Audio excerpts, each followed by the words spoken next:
Mister beast. Mister beast 1 থেকে 1 লক্ষ গুনছে, আমি 1 কেজি মরিচ ছিলাতে খাইতেছি। এটাই হচ্ছে ভিডিও কন্টেন্ট।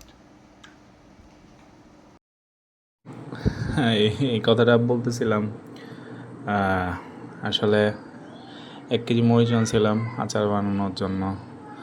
পরে বোটাগুলা ছিঁড়ে ফেলাইতেছি, তখন ভাবলাম যে আচ্ছা দেখি 1 কেজি মরিচ এক বসায় বোটা ছিঁড়ে ফেলাইতে কতক্ষণ সময় লাগে।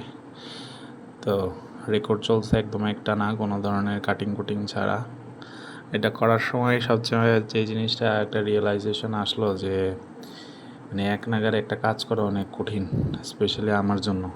আমি একটা সিচুয়েশনাল অলস, কোনো ধরনের কাজকর্ম না থাকলে তখন আমাকে উঠা বসা থেকে উঠানো যায় না। বাট এই কাজটা করার সময় ভালো একটা এক্সপিরিয়েন্স হয়েছে। এক বসায় হচ্ছে গিয়ে সবগুলা বোটা ছিঁড়ে ফেলাইছি। আর এটা করার সময় একটা রেসপেক্টও চলে আসছে আসলে, যে কাজটা করা কত কঠিন। আর আর অলসতার প্রসঙ্গে আর একটা জিনিস মাথায় আসতেছে যে এই অল্প সময়ে অল্প বয়সের এক্সপিরিয়েন্সে অনেক অলস মানুষদের সাথে দেখছি, পরিচয় হয়েছে। এইসব অলস মানুষগুলোকে নিয়ে কথা বলবো না, তবে বাকি যে সময়টা আছে সেখানে এই মরিচ এর বোটা ছিলা দেখেন। আর মুঘল সাম্রাজ্যের একটা ঘটনা শুনছিলাম দাড়ি চা নামে একটা পাকিস্তানি চ্যানেলে, সেইটার পডকাস্ট টাইপ আর কি, যে মুঘল সাম্রাজ্য কীভাবে আসলে শেষ হইলো, ওখানেও অলসতা কীভাবে বাসা বাঁধছিল। তো শুনতে থাকেন আর দেখেন যে আসলে কতক্ষণ সময় লাগছে টোটাল কাজ শেষ করতে।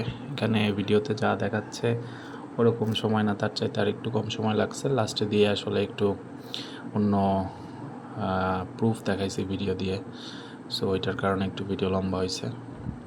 আচ্ছা, দেখতে থাকেন। আর এই ধরনের কোনো এক্সপেরিমেন্টাল ভিডিও যদি আরও মনে করেন যে আমি করব বা আপনাদের দেখার ইচ্ছা, এরকম লং টাইম জুড়ে একটা কাজ শেষ করতে বা এই কাজ করতে অমুক কাজ করতে কেমন সময় লাগে সেটার একটা ডকুমেন্টেশন থেকে গেল, এরকম যদি একটা ইচ্ছা থাকে তো তাহলে কমেন্টে জানায়েন, আমি চেষ্টা করব আবার ওই ধরনের কিছু করার। ঠিক আছে। ये कोई आम आदमी नहीं, शहंशाह हिंदुस्तान है। उस खून का आखिरी कतरा कि जिसने कभी दुनिया की सबसे अमीर सल्तनत पर राज किया था।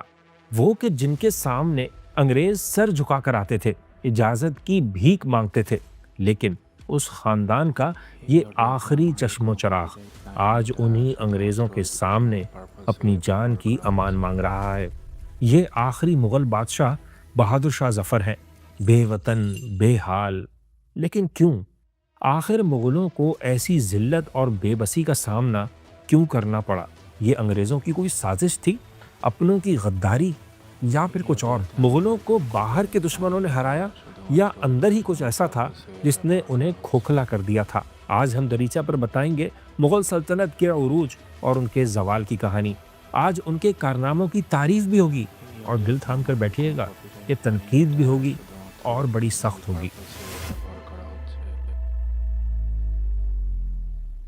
मुगलिया सल्तनत की कहानी किसी बड़ी अजीम फतह से नहीं, किसी जश्न से नहीं, बल्कि एक हारे हुए शहजादे के आंसुओं से शुरू होती है, जिसका नाम था बाबर। तारीख तो उसे मुगल सल्तनत का बानी कहती है, लेकिन हकीकत यह है कि वो सिर्फ एक मुहाजिर था। बस उसकी रगों में दो बहुत बड़े फातिहीन का खून था, बाप की तरफ से तैमूर लंग और माँ की तरफ से चंगेज खान। लेकिन उसके नसीब में जमीन का एक टुकड़ा था ही नहीं। लेकिन क्यों? बाबर ने तो हिंदुस्तान फतह कर लिया था, हम उसके बारे में ऐसा क्यों कह रहे हैं? हकीकत यह है कि बाबर की मंजिल कभी दिल्ली था ही नहीं, उसका जुनून तो समरकंद था, अपने परदादा तैमूर का शहर समरकंद। उसने 3 बार, जी हाँ 3 बार समरकंद फतह किया और तीनों बार उसे ये शहर छोड़ना पड़ा, कभी उज़्बकों के हाथों हार कर तो कभी किसी वजह से। और फिर वो वक्त आया जब वो सेंट्रल एशिया के पहाड़ों में छुपता फिर रहा था और उसके साथ सिर्फ उसके कुछ वफादार लोग थे। बस बाबर की एक मजे की आदत थी, वो अपनी डायरी लिखता था, जो बाद में दुनिया के सामने आई तुज़ के बाबरी के नाम से। इस किताब में उसने लिखा है कि मैं एक से दूसरी जगह ऐसे भटक रहा हूँ जैसे कोई गेंद है, शुमाल के दरवाजे उस पर बंद हो चुके थे, तो मायूस होकर उसने जुनूब की राह ली। फौजी लिहाज से एक जीनियस बंदा था, इसलिए काबुल फतह कर लिया और एक छोटी सी रियासत बना ली, और यहीं से उसने हिंदुस्तान का रुख किया।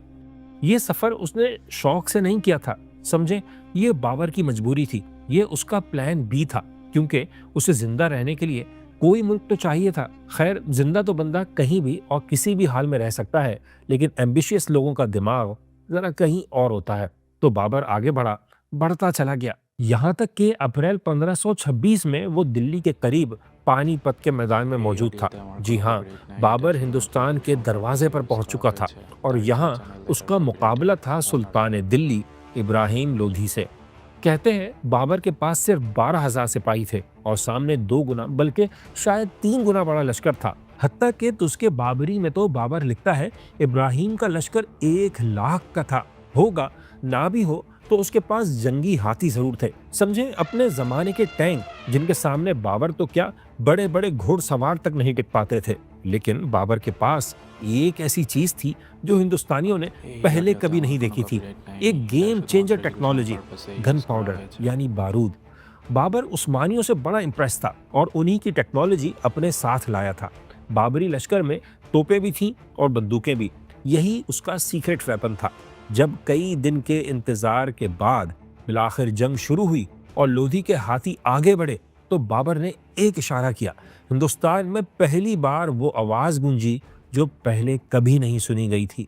तोपों की घनघरज जैसे सूर फूंक दिया गया हो।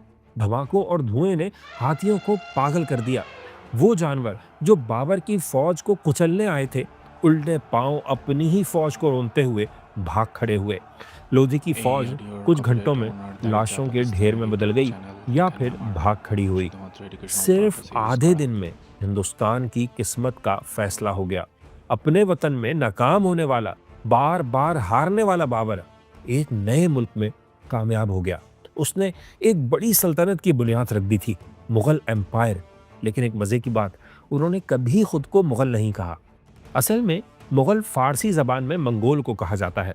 हिंदुस्तान में उन्हें मुगल इसलिए कहा गया क्योंकि सेंट्रल एशिया से आने वाले तुर्की बोलने वाले हर फौजी अशराफिया को मुगल ही कहा जाता था। हकीकत यह है कि मुगलों ने कभी खुद को मुगल नहीं कहा, वो अपने आप को तैमूरी कहते थे। इस अजीम कामयाबी के बाद मुगल यानी तैमूरी हुकूमत बन गई, तो अब बाबर को सुकून मिल गया होगा? बिल्कुल नहीं। यही उसकी कहानी का अजीब कॉन्ट्रडिक्शन है कि बाबर को हिंदुस्तान बिल्कुल पसंद नहीं आया। उसे ना यहाँ के लोग पसंद आए, ना घोड़े, ना फल, ना खाने, ना मौसम, ना कुछ और। लेकिन पसंद आया या नहीं, बाबर वापस नहीं गया। अब दिल्ली बाबर का था, आगरा बाबर का था, जिन्हें फतह करना तो शायद आसान हो, लेकिन उन पर कब्जा बरकरार रखना बड़ा ही मुश्किल। मार्च 1527 में राजपूत राजा राणा सांगा दिल्ली पहुंच गया। वही राणा सांगा जिसने कभी बाबर को दावत दी थी कि वो इब्राहिम लोधी पर अटैक करे, शायद इसलिए क्योंकि दिल्ली सल्तनत के ज़माने में तो उसके लिए ऐसा करना मुमकिन नहीं था। लेकिन ये नए नए मुगल जिनका अपना यहाँ रहने का दिल भी नहीं था, उन्हें हराना बहुत आसान लगता था। शायद यही सोचकर राणा सांगा ने बाबर को लोधी पर हमले की दावत दी। लेकिन जब कब्जा हो गया तो वही सबसे बड़ा मुखालिफ बनकर खड़ा हो गया। उसकी राजपूत कन्फेडरेशन ने 1,00,000 का लश्कर जमा कर लिया। उसमें हिंदू भी थे और मुसलमान भी। ये एक ऐसा लश्कर था जिसको देखकर दहशत होती थी। बाबर खुद इतना घबरा गया कि उसने शराब पीने से ही तौबा कर ली, बल्कि यहाँ तक कहा कि अगर कामयाबी मिली तो हर मुसलमान का टैक्स माफ कर दूंगा। जी हाँ, ये वही बाबर था जो कहता था, बाबर बाएश कोश के आलम दोबारा नीस, यानी बाबर ऐश में लगे रहो कि दुनिया दोबारा नहीं मिलेगी। लेकिन अब तौबा ताइब वाला बाबर आगे आया। खानवा की जंग में उसका राणा सांगा से मुकाबला हुआ और खूब हुआ। यहाँ भी बाबर का तोपखाना डिसाइसिव फैक्टर बना। बाबर फिर जीत गया। उसने तख्ते दिल्ली के 2 बड़े दावेदारों को खत्म करके साबित कर दिया कि अब दिल्ली सिर्फ उसका है। लेकिन ये सब करने के बाद भी वो ज्यादा अरसे दिल्ली पर राज नहीं कर पाया। इस अजीम कामयाबी के सिर्फ 3 साल बाद दिसंबर 1530 में वो मर गया, सिर्फ 47 साल की उम्र में। उसके बाद बादशाह बना बाबर का लाडला बेटा हुमायूं। जैसे तैमूर जैसे जाबिर बादशाह की औलाद बहुत ही मुख्तलिफ मिजाज की थी, बिल्कुल वैसे ही बाबर का बेटा भी उससे बिल्कुल अलग था। समझे, वो तो बादशाहत के लिए बना ही नहीं था। बहुत शरीफ, नर्म दिल और जरा वहमी किस्म का बंदा। उसे तो पॉलिटिक्स से ज्यादा सितारों की चालों में इंटरेस्ट था और हिंदुस्तान पर ग्रिप के लिए जरूरी था कि आपका दिमाग फौजी अंदाज से चलता हो। शायद इसलिए वो सल्तनत संभाल नहीं पाया, क्योंकि उसका मुकाबला हिंदुस्तान के सबसे ज़हीन बंदे से हो गया, शेर खान उर्फ शेर शाह सूरी से। एक अफगान लीडर जिसने मुगलों को हिंदुस्तान से निकाल बाहर कर दिया। चौसा और कनूज की जंगों में हुमायूं की फौज ऐसी हारी कि बड़ी मुश्किल से उसकी जान बच सकी। सल्तनत खत्म हो गई, एक दो साल के लिए नहीं, 15 सालों के लिए, यानी आजकल की जमहूरी हुकूमतों के 3 अदवार के बराबर। ये मुगल हिस्ट्री का बड़ा ही शर्मनाक चैप्टर था। उनका बादशाह भाग रहा था राजस्थान की गर्मी में, सिंध के सहराओं में।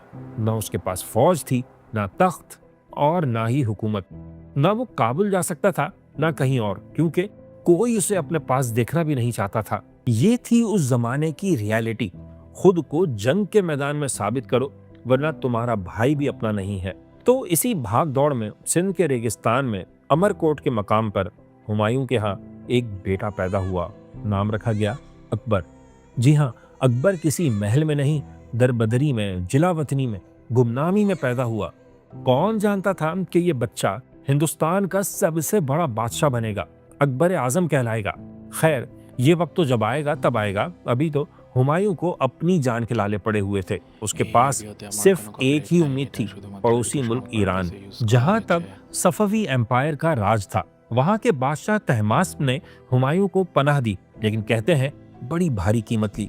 उसे कहा गया वो अपना मसलक बदल ले। लेकिन क्यों? क्योंकि सफवी हुकूमत ऐसी ही थी। बताएंगे आपको सफवी एम्पायर के बारे में एक अलग वीडियो में। तो हुमायूं ने मसलक बदला या नहीं, ये तो हम नहीं कह सकते, लेकिन ये बात तय है कि उसे ईरानी मदद जरूर मिली। हुमायूं की दोबारा एंट्री हुई। उसने अपने भाइयों को हराया और कंधार और काबुल वापस लिए। फिर दिल्ली हासिल करने की कोशिश की, लेकिन इसमें उसे 15 साल लग गए। 1555 में जाकर वो दोबारा तख्ते दिल्ली पर बैठा, जब शेर शाह बल्कि उसका बेटा सलीम शाह भी मर चुका था। जो भी था, एक लंबे वक्फे के बाद मुगल सल्तनत दोबारा जिंदा हो गई।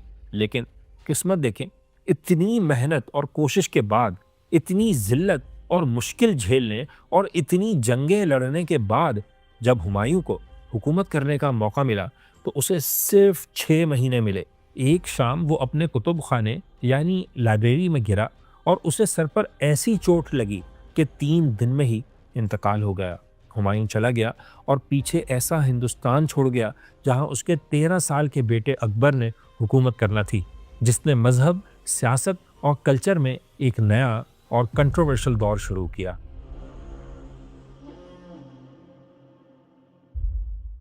मुगल सल्तनत का दूसरा जन्म हुआ, लेकिन अभी वो मजबूत भी नहीं हुई थी कि एक बार फिर यतीम हो गई। हुमायूं के अचानक इंतकाल के बाद हालात ऐसे हो गए कि सूरी एम्पायर के एक हिंदू जनरल हीमू बकाल ने दिल्ली पर कब्जा कर लिया और हेमचंद्र विक्रम आदित्य के नाम से शाह हिंदुस्तान बन गया। मुगल फौजें अब दरबदर थीं, भाग रही थीं। हर कोई कह रहा था काबुल वापस चलो, हिंदुस्तान हमारे बस की बात नहीं है।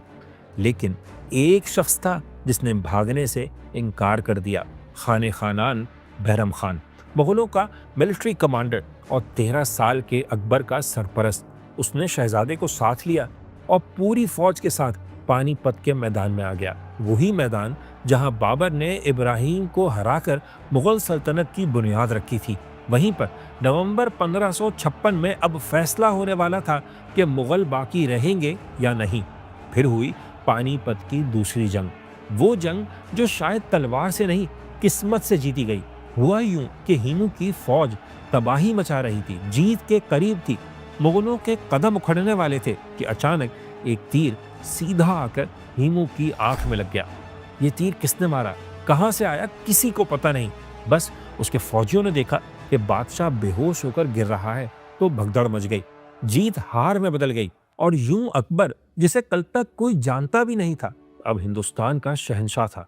फिर जैसे जैसे वो बड़ा होता गया, उसे समझ आता गया कि अगर हिंदुस्तान पर राज करना है तो वो परदेसी बनकर नहीं रह सकता, उसे हिंदुस्तानी बनना पड़ेगा। तो अकबर ने पॉलिसी बदल ली, तलवार को न्याम में रख लिया और सियासत का खंजर निकाल लिया। राजपूतों को हराने के बजाय उनसे रिश्तेदारियां बना ली, वहां शादियां कर ली, उनकी शहजादियों को मुगलों की मलका बना लिया। इस एक चाल से हिंदुस्तान का मिजाज ही बदल गया। यहाँ के जंगजू ही मुगलों के सबसे बड़े मुहाफिज बन गए।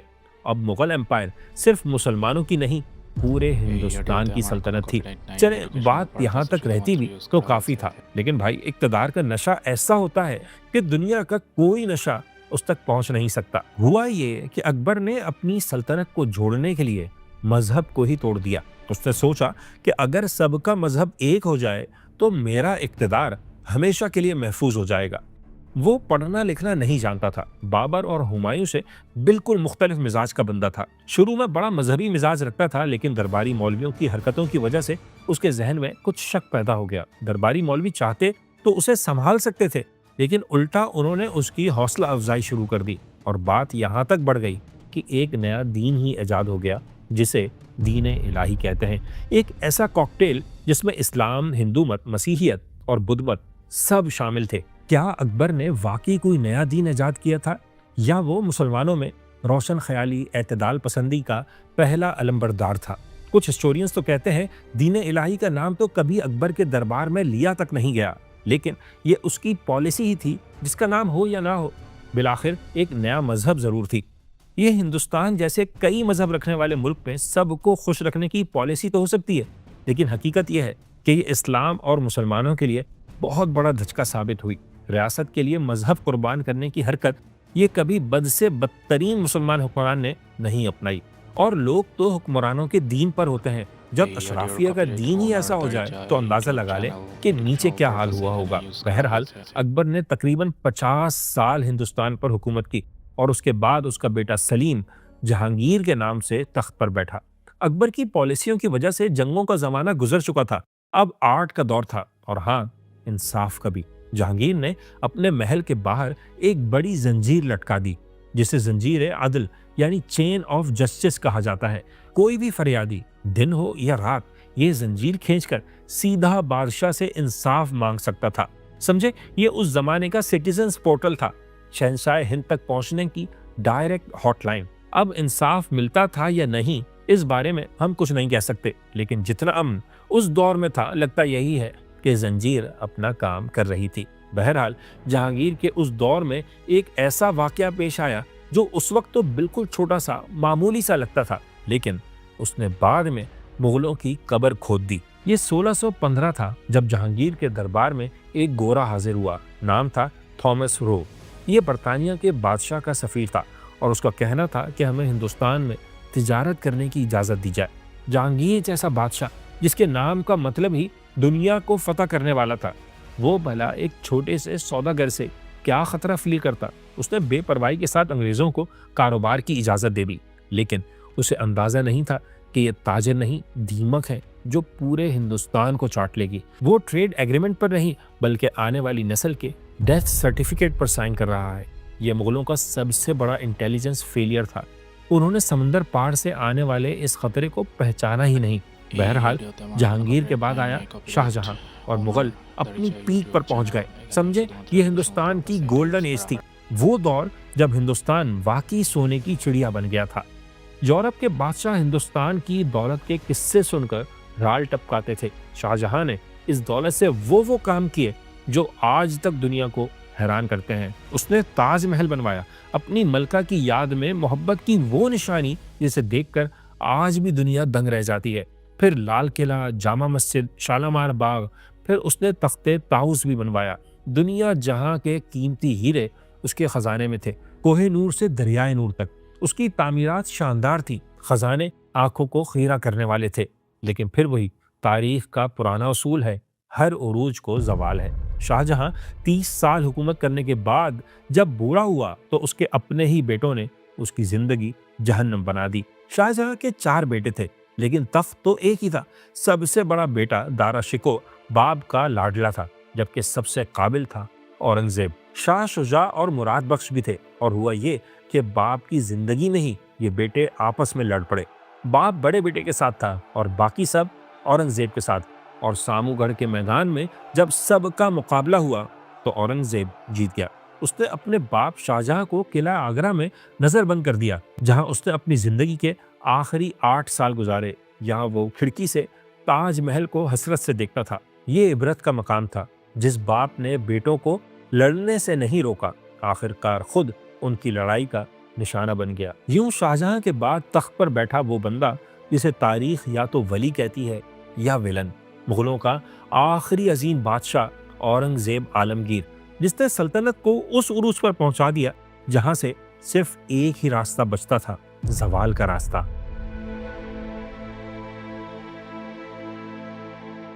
सन 1658 तख्ते ताउस पर अब वो शख्स बैठा था जिसने अपने बाप को कैद किया और अपने तीनों बागी भाई भी कत्ल करवाए। जी हाँ, औरंगजेब आलमगीर, तारीख का सबसे मिसअंडरस्टूड किंग, एक ऐसा बादशाह जिसको मरे हुए भी आज 300 से ज्यादा साल हो चुके हैं, लेकिन वो अब भी जिंदा है। आज की हिस्ट्री की किताबों में, मीडिया में, खबरों में, सियासत में, इंडिया में उसे आज भी एक जालिम, हिंदू दुश्मन और मंदिर तोड़ने वाला बनाकर पेश किया जाता है। लेकिन क्यों? क्या ये अंग्रेजों का फैलाया हुआ नैरेटिव है या हिंदुत्व के पैरोकारों का प्रोपेगेंडा? आए सच जानते हैं। सबसे पहले ये कि अगर औरंगजेब इतना ही हिंदू दुश्मन था तो उसकी फौज में हिंदू जर्नलों की तादाद अकबर से भी ज्यादा क्यों थी? औरंगजेब के दौर में तो मुगल एडमिनिस्ट्रेशन का तकरीबन 33% हिंदू था, जो पूरी मुगल हिस्ट्री में सबसे ज्यादा था। एक और बात, कहा जाता है उसने मंदिर तोड़े। हाँ तोड़े, लेकिन कौन से? सिर्फ वो जहाँ उसके खिलाफ बगावत के मंसूबे बनते थे, जहाँ से कॉन्स्पिरेसी जन्म ले रही थी। यही औरंगजेब था जिसने दर्जनों मंदिर और गुरुद्वारे बनवाए भी, सरकारी जागीरें और जमीनें उन्हें तोहफे में दी, और इस काम के लिए जो फरमान जारी किए वो आज तक मौजूद है। हकीकत ये थी कि औरंगजेब किसी मजहब का दुश्मन नहीं था, वो रियासत के दुश्मन का दुश्मन था, चाहे वो उसका अपना भाई हो या कोई राजा हो या मजहबी रहनुमा। रियासत की रिट के सामने किसी की कोई अहमियत नहीं थी। और खुद पर्सनली औरंगजेब कैसा था? शाहजहां ताजमहल बनाने वाला था, लेकिन औरंगजेब ऐसी किसी अय्याशी का कायल नहीं था। उसने कुछ बनवाया भी तो ज्यादातर मस्जिदें, जिनमें सबसे अहम और नुमाया थी लाहौर की बादशाही मस्जिद। पर्सनली भी औरंगजेब बाकी तमाम मुगल बादशाहों से मुख्तलिफ था। जिसके बाप दादा के लिए शराब और शबाब आम सी चीज थे, उन्हीं की औलाद में औरंगजेब जैसा दरवेश और सादा आदमी भी आया। यहाँ तक कि मरने से पहले भी वसीयत की कि मेरी कब्र पर कोई मकबरा ना बनाया जाए, उसे कच्चा रखा जाए। वो अहम मुगल बादशाहों में से वाहिद है जिसका कोई मकबरा नहीं है, मज़ार नहीं है। फिर वही था जिसने कानून की हुक्मरानी के लिए इस्लामी कवानीन तरतीब दी है, जिन्हें फतावा आलमगीरी कहते हैं। उसकी बहुत सी बातें लोगों को पसंद नहीं होंगी। लोग तो ऐसे भी हैं जिन अकबर भी नहीं पसंद। खामी तो हर बादशाह में होती है। खुद बादशाहत सबसे बड़ी बुराई है, तो उसमें मजीद अच्छाई क्या और बुराई क्या? तो औरंगजेब के दौर में मुगल एम्पायर अपनी पीक पर पहुंची। समझे, ये मॉडर्न हिस्ट्री का सबसे बड़ा हिंदुस्तान था। तकरीबन पूरा हिंदुस्तान उसके कदमों में था। वाकई सुपर पावर बन चुका था। मिलिटरीली तो हिंदुस्तान में कोई ताकत मुगलों का मुकाबला नहीं कर सकती थी, लेकिन मुल्क से बाहर इकोनॉमिकली भी पूरी दुनिया में कोई इसको टक्कर का नहीं था। दुनिया की 1/4 से ज्यादा इकोनॉमी मुगल इंडिया के पास थी। लेकिन यही वो मकाम है जहां इस अजीम बादशाह से एक अजीम गलती हुई। औरंगजेब ने सल्तनत को इतना फैला दिया, इतना बड़ा कर दिया कि अब उसे संभालना मुश्किल ही नहीं, नामुमकिन हो गया था। इसे आज की जबान में स्ट्रेटेजिक ओवर स्ट्रेच कहते हैं। औरंगजेब ने अपनी जिंदगी के आखिरी 26 साल, जी हाँ 26 साल, साउथ इंडिया में जंगों में लगा दिए। वो दारुल हुकूमत दिल्ली से, आगरा से दूर रहा। अपने ऑब्सेशन को उसने इतना टाइम दे दिया कि सल्तनत बचाने का टाइम ही निकल गया। नतीजा, शुमाल में इंतजामिया कमजोर पड़ गई। मजबूत बादशाह के मौजूद ना होने की वजह से करप्शन बढ़ती चली गई, जागीरदार ताकतवर होते चले गए, और सबसे अहम बात कि मुसलसल जंगों से मुगल खजाना खाली हो रहा था। सोने की चिड़िया अब हाँप रही थी। मराठे शिवाजी की क़यादत में एक गोरीला वॉर लड़ रहे थे। एक ऐसी जंग जिसका इलाज औरंगजेब की बड़ी फौज के पास भी नहीं था। क्यों? क्योंकि एक बात याद रखें, आप तोप से मक्खी नहीं मार सकते, और औरंगजेब यही कर रहा था। यहाँ तक कि 1760 में तकरीबन 50 साल हुकूमत करने के बाद औरंगजेब बिस्तर मर्ग पर था, और शायद यहाँ उसे एहसास हो चुका था कि उसके जाने के बाद क्या होगा। उसने अपने बेटों को जो आखिरी खत लिखे, उनमें हमें एक अजीब मायूसी नजर आती है। लिखा, मैं चाहता हूं कि तुम दोनों के दरमियान इक्तदार की लड़ाई ना हो, लेकिन फिर भी मैं देख सकता हूँ कि मेरे जाने के बाद बहुत खूनरेजी होगी।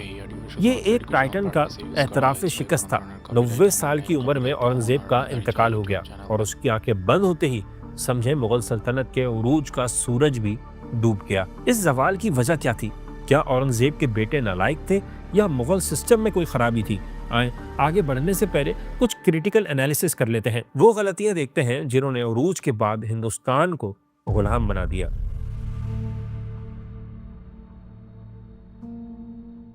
औरंगजेब के बाद अचानक सल्तनत मुगलिया का जवाल शुरू हो गया, लेकिन नहीं, ये अचानक नहीं हुआ था। ये सदियों पुरानी बीमारियां थी जो अंदर ही अंदर पल रही थीं, लेकिन अब सामने आ गई थीं।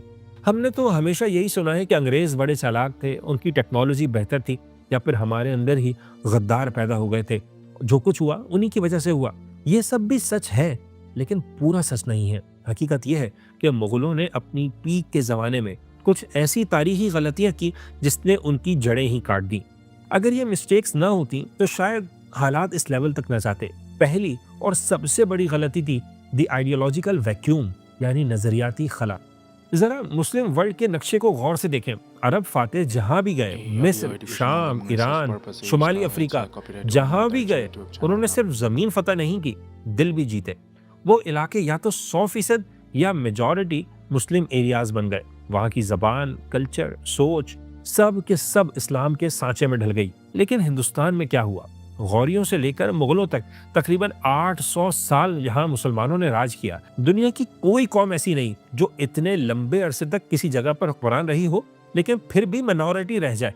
लेकिन जब मुगल आए, जब उरूज पर पहुंचे, जब जवाल को आए और जब खत्म हुए, मुसलमान अकलियत में थे, अकलियत में ही रहे और आज तक हैं।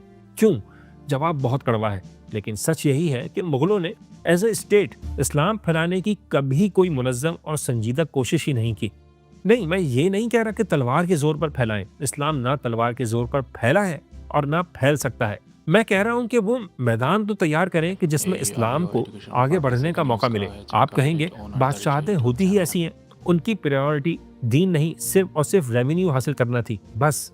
नहीं भाई, जहां बादशाह का नाम जुमे के खुतबे में लिया जाता है, जहां उसे जिल्ले इलाही कहा जाता है, वो रियासत दीन की तबलीग का कोई निज़ाम ना बनाए, ये बहुत बड़ी गफलत है, कोताही है, बल्कि जुर्म है। मुगल बादशाहों में तो अकबर ने हद ही कर दी। रियासत को जोड़ने के लिए दीन इलाही का शोशा छोड़ दिया, यानी हुकूमत मुसलमानों की और इस्लाम की ही जड़ें कमजोर करने लग गई। जब तक औरंगजेब आया तब तक बहुत देर हो चुकी थी। समाज में इतनी बड़ी खलीज पैदा हो चुकी थी, उसे खत्म करना औरंगजेब तो क्या, किसी के बस की बात नहीं थी। अगर मुगल बादशाह रियासत की ताकत और वसाइल को तबलीग दीन के लिए इस्तेमाल करते तो शायद आज बर्रे सगीर का नक्शा कुछ और होता। ये उनकी सबसे बड़ी नजरियाती नाकामी थी। दूसरी गलती, उन्होंने समंदर से मुकम्मल तौर पर गफलत बरती। ये मुगलों की सबसे हैरत अंगेज, बल्कि मैं कहूँगा अहमकाना हद तक बेवकूफ़ी थी। वो सेंट्रल एशिया से आए थे, पहाड़ों और मैदानों के बादशाह थे। शायद इसीलिए उनका दिमाग भी लैंडलॉक था। खुद हिंदुस्तान का मिजाज भी ऐसा ही था। यहाँ के लोग भी अपनी सरजमीन से बाहर